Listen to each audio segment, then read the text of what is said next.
전쟁과 폭력이 없는 평화로운 삶은 인류가 보편적으로 바라는 이상적인 삶이다. 그러나 세계 곳곳에서는 국제분쟁이 끊임없이 발생하고 있다. 이러한 국제분쟁이 일어나는 원인은 뭘까? 다음 글을 읽고 생각해보자. 북극권은 영토 영해가 확정되지 않은 땅이지만 정치적, 군사적, 경제적으로 중요한 곳인 만큼 강대국들 간의 각축이 벌어진다. 미국 지리학회에 따르면 북극해에는 지구상에서 개발되지 않은 원유의 약 25%에 천연가스의 30%, 액화 천연가스가 20% 묻혀 있다고 한다. 미국, 러시아, 캐나다, 노르웨이, 덴마크 등 북극해 연안국의 치열한 영유권 분쟁은 북극해 아래에 매장되어 있는 엄청난 규모의 유전과 천연가스 때문이다. 국제분쟁은 영역과 자원을 둘러싼 갈등 때문에 일어난다. 윗글에서 알 수 있듯이 영역과 자원을 선점하기 위한 국가 간 경쟁 과정에서 갈등과 분쟁이 발생한다. 영토, 영해, 영공을 포함하는 국가의 영역은 국가의 주권에 미치는 범위이자 국민 생활의 터전이며 자국의 영역에서 획득할 수 있는 다양한 자원은 국가 경쟁력의 토대가 되기 때문이다. 국제분쟁이 일어나는 또 다른 원인은 뭘까? 인도의 화학가와 불리는 인도령 카슈미르에서 분리주의 시위대와 경찰이 대규모로 충돌하면서 23명이 사망하고 수백 명이 다쳤다. 인도령 카슈미르는 힌두교를 믿는 인도에서 유일하게 이슬람 인구가 과반을 차지하고 있지만 1947년 인도와 파키스탄이 각각 영국으로부터 독립할 때 이슬람 국가인 파키스탄이 아닌 인도령이 됐다. 인도와 파키스탄은 독립 직후부터 이 지역의 영유권을 놓고 다툼을 벌였으며 전쟁도 치렀다. 1989년 이후부터는 독립이나 파키스탄 편입을 주장하는 10여 개의 분리주의 반군이 인도 정부 측과 교전하면서 지금까지 6만 8천여 명이 사망했다고 한다. 국제분쟁은 문화적 차이의 갈등 때문에도 발생한다. 위의 기사는 종교로부터 비롯된 분쟁을 보여준다. 종교 등을 포괄하는 문화는 공동체의 구심점이자 집단 정체성의 토대이기 때문에 자율적인 타협이나 제3자의 중재가 어려워 갈등이 발생하면 쉽게 분쟁으로 이어진다. 그런데 이러한 국가 분쟁은 여러 가지 윤리적 문제를 낳는다. 먼저 지구촌의 평화를 위협한다. 국제분쟁은 국제사회의 분열과 갈등을 초래하며 경쟁국에 대한 군사적 우위를 확보하려는 과정에서 핵무기나 생화학무기 등을 개발하여 지구촌 전체의 불안을 가중하고 평화를 위협한다. 또한 인간의 존엄성과 정의를 훼손한다.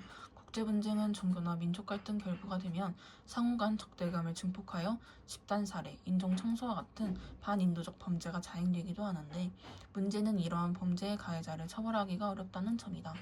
이처럼 국제분쟁은 평화, 인권, 정의 등의 인류가 지향하는 보편적 가치를 훼손하는 윤리적 문제를 일으킨다.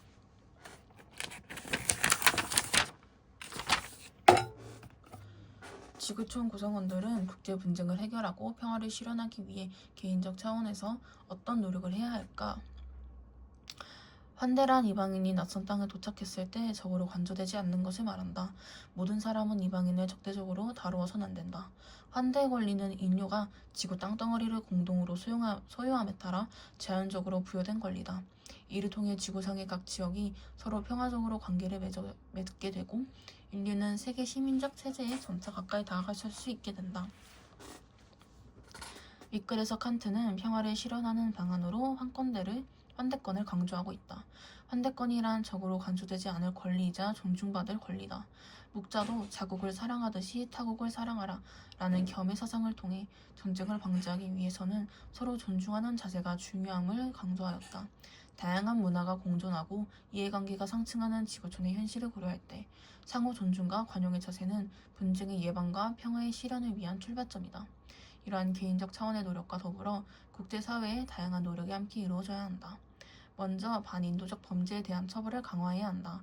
과거에도 가해자를 처벌하기 위한 제도로 국제연합이 주도하는 전범재판소가 있었지만 이는 임시로 운영되는 기구였다.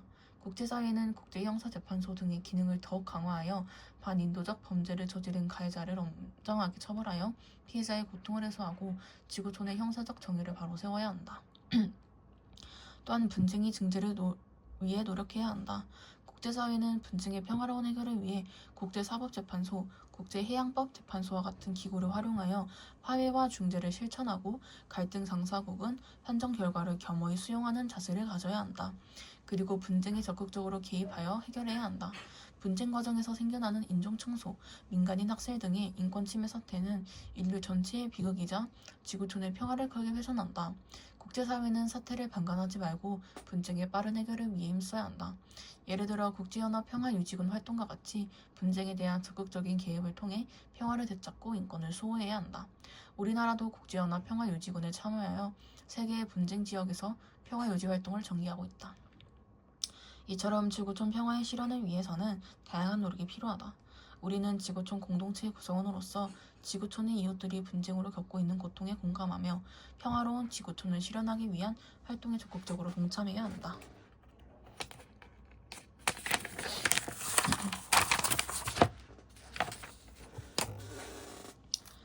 인류는 국경을 초월하여 자유롭게 경쟁하고 교류할 수 있는 세계화 시대에 살고 있다.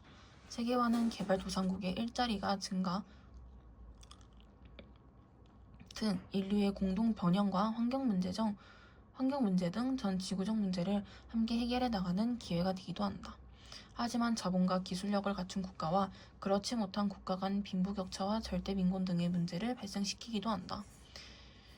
국가 간 빈부격차와 절대빈곤에 따른 윤리적 문제는 뭘까? 먼저 인간다운 삶을 어렵게 만든다는 것이다.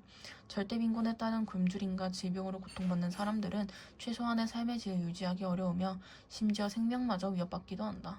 또한 지구촌 분배 정의를 실현에 가로막는다.